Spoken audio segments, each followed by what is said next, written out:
ఇకపై మీకు ఇష్టమైన ఫేవరెట్ సీరియల్స్ యొక్క ఫుల్ ఎపిసోడ్స్ యూట్యూబ్లో అందుబాటులో ఉండవు. కేవలం సన్నెక్స్లో మాత్రమే ఫ్రీగా చూడొచ్చు.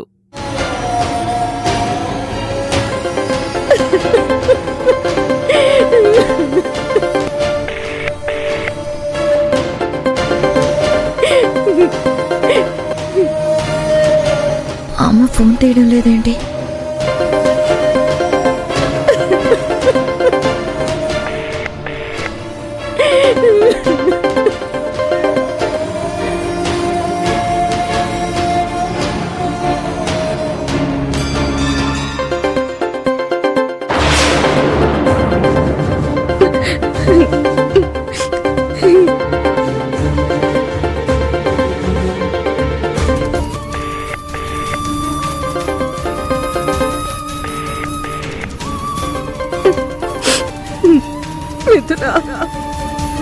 అమ్మా, ఎంత పాపిష్టిదాన్నమ్మా నేను.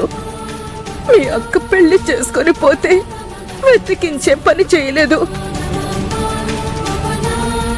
ఎక్కడున్నా బాగుండాలి అని కోరుకున్నానే గాని బాగుందా లేదా అని కనుక్కునే ప్రయత్నం చేయలేదు. చివరికి తన లోకం విడిచిపోతే సాగు వార్త కూడా తెలియలేదు.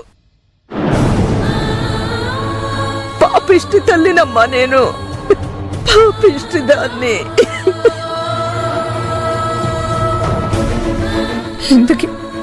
ఎందుకేనమ్మా నేను మీకు నిజం చెప్పకుండా నా గుండెల్లోనే దాచుకున్నాను? మీ ఏడ్ప వినలేకే, మీ బాధను చూడలేకే. అమ్మా ప్లీజ్ ఏడవకు.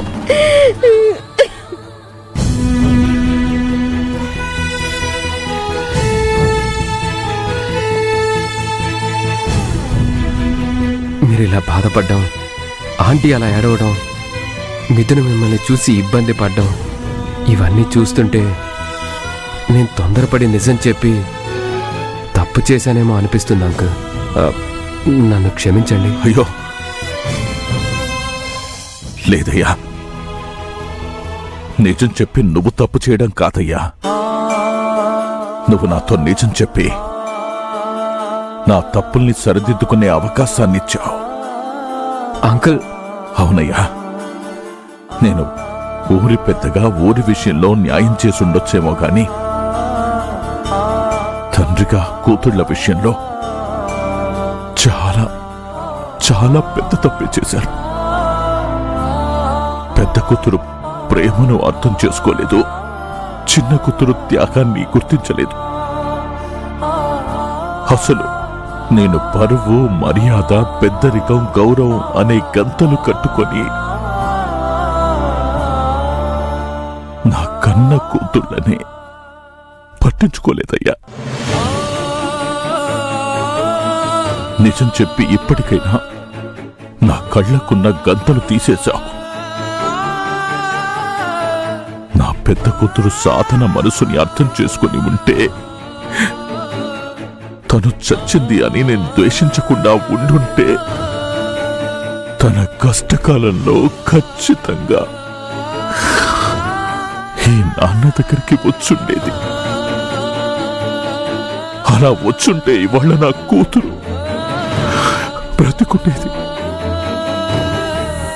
కాదు బాబు, కాదు. అంకుల్, నా చేతులతో నేనే స్వయంగా చెప్పుకున్నాను. నేనే స్వయంగా చెప్పుకున్నాను.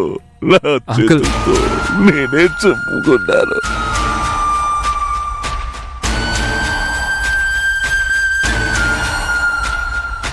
అంకుల్ ఏడవకండి.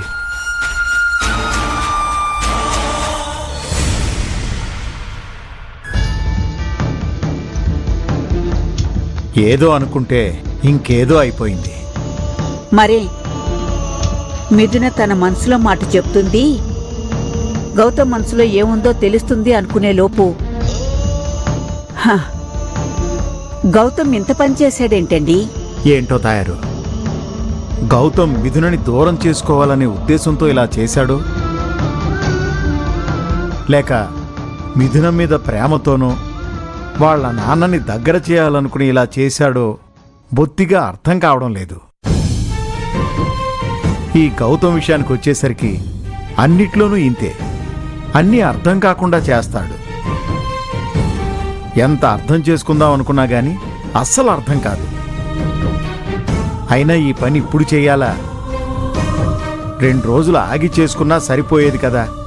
పోన్లేండి, అయిపోయిన దానికి అనుకుని ఏం లాభం? జరిగిందైతే చెడు కాదుగా. గౌతమ్ ఏ ఉద్దేశంతో చేసినా చేసింది మాత్రం మంచే.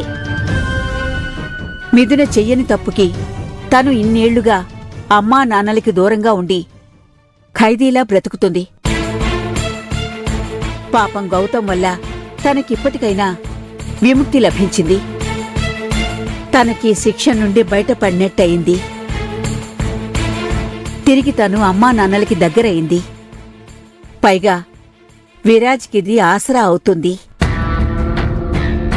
తన జీవితాన్ని, తన భవిష్యత్తుని ఇంకా గొప్పగా మార్చడానికి ఇది ఉపయోగపడుతుంది. ఇలా ఆలోచిస్తే అన్నీ మంచిగానే కనిపిస్తాయిలే, కానీ మనం ఆలోచించేది ఏది జరగలేదు కదా. హా, కానివ్వండి, శివాజ్ఞ లేందే చెవైనా కుట్టదంటారు. మనం ఒకటి తెలిస్తే దేవుడు ఇంకొకటి తలిచినట్టున్నాడు. కాబట్టే గౌతమ్ ఇలా చేశాడేమో ఎవరికి తెలుసు? ఇక నుండి ఆ దేవుడు మిథున జీవితాన్ని ఎలా మలుపు తిప్పుతాడో చూడాలి.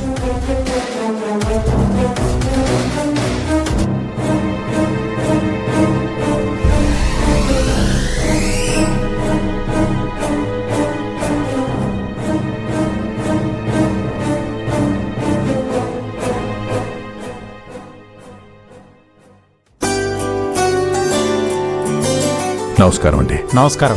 నమస్కారం అండి.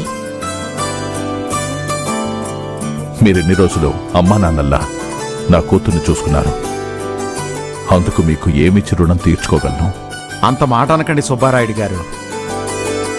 మేం తనని తల్లిదండ్రులా చూసుకుంటే మమ్మల్ని కూడా మిథున సొంత బిడ్డలాగే చూసుకుంది.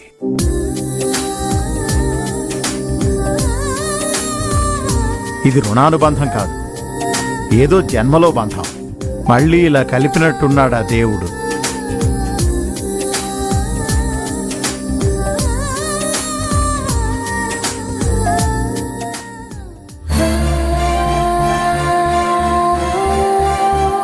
ఊరికెళ్తున్నావా ఆంటీ?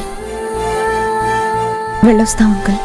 ఇన్నేళ్లు దూరమైన అమ్మా నాన్నల దగ్గరకెళ్తున్నందుకు ఆనందపడాలో, మాకు దూరంగా వెళ్తున్నావని బాధపడాలో అర్థం కావడం లేదమ్మా.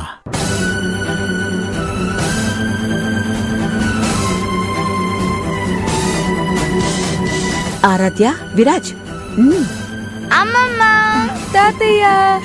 ఆ,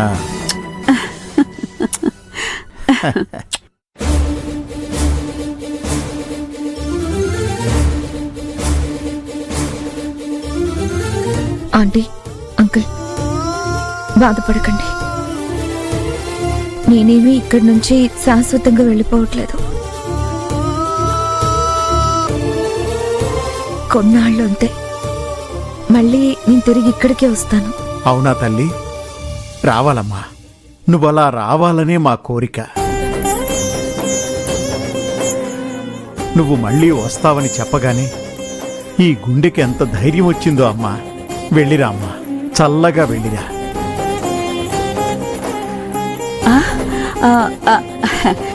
నీ వెంట గౌతమ్, ఆరాధ్యలు కూడా వస్తున్నారా మిథున?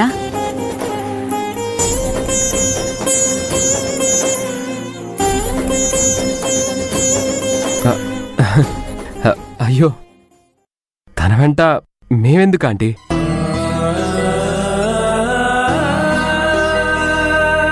ఎందుకంటావేంటి బాబు? వెళ్తే ఏమవుతుంది? ఏంటి సుబ్బారాయుడు గారు? అరే, ఈ సంగతి నాకు తోచనలేదు. అవును బాబు, మా ఇంట్లో చీకటి పారతోలింది నువ్వు. ఇప్పుడు ఈ సంతోషాలకి కారణం నువ్వు. ఈ ఆనంద సమయంలో నువ్వు మాతో లేకపోతే ఎలా చెప్పు? రా బాబు, కొన్ని రోజులుండొద్దు గాని. అయ్యో అది అది నాకు కొంచెం పని. ఇంకేం చెప్పకు